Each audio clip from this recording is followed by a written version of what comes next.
Politik anlamda tasfiyeyi ifade ediyor. Kapitalist sisteme karşı alternatif bir yol izleyen ve onurlu yaşamı savunanlara karşı bu yöntem kullanılıyor. Sosyal açıdan ise gerçeğe karşı yalanları ittifakta buluşturan akıl diye niteleyebiliriz. Bu kez komplo kavramını ele alacağız. Özellikle emperyalistlerin temel pratiklerinden biri olan bu kavramı da sokağa sorduk. Buyurun verilen cevapları hep birlikte dinleyelim.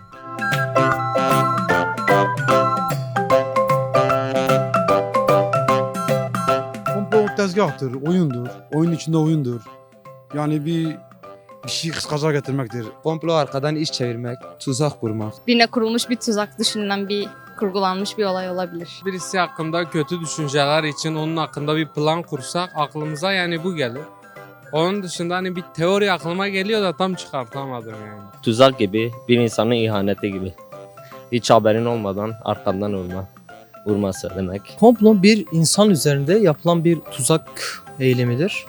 Yani bir insanı yanıltma ya da bir insandan nefret ettiği gibi yani komplo kurarak onu bir tuzağa düşürmek. Bir kişi veya bir ulus tarafından kurulan tuzak veya projeler. İnsanlara genelde kullanılan tuzaklara denilir. Bir plan yaparsın. Onu zor durumda bırakacak. Ya da birini öldürmek için bir komplo kurar, onu öldürürsün. Yani beklenilmeyen bir şeyin planlı bir şekilde kişinin başına gelmesidir diyebilirim. Bir olayı, bir düşünüleni daha önceden tasarlayan, planlayan anlamında yani düşünülen bir terim yani. Komplo bir kişinin arkasından haberi olmadan arkasından kötü işler çevirmek.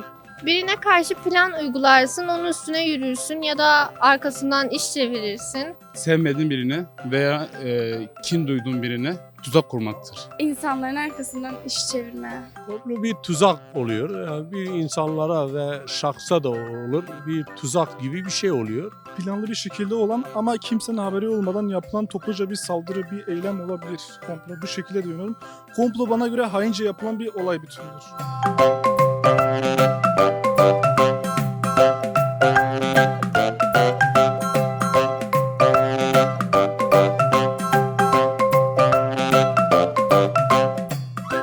Komplo nedir sorusuna verilen cevaplar böyleydi.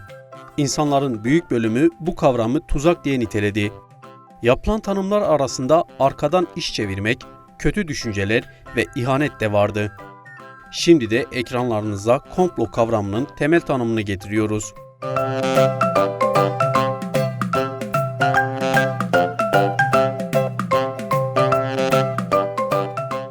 Komplo, birine veya bir yapıya karşı gizlice yapılan planların kirli bir politikayla devreye sokulmasıdır.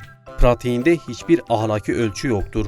Amaç kişiyi veya yapıyı tasfiye durumuna düşürerek devre dışı bırakmaktır.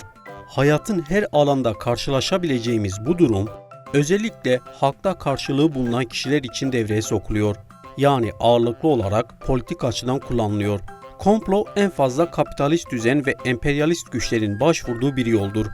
Bunun sebebi de düzeni değiştirebilecek, özgür eşit bir yaşamı örebilecek aktör ve yapıları boşa çıkarma isteğidir.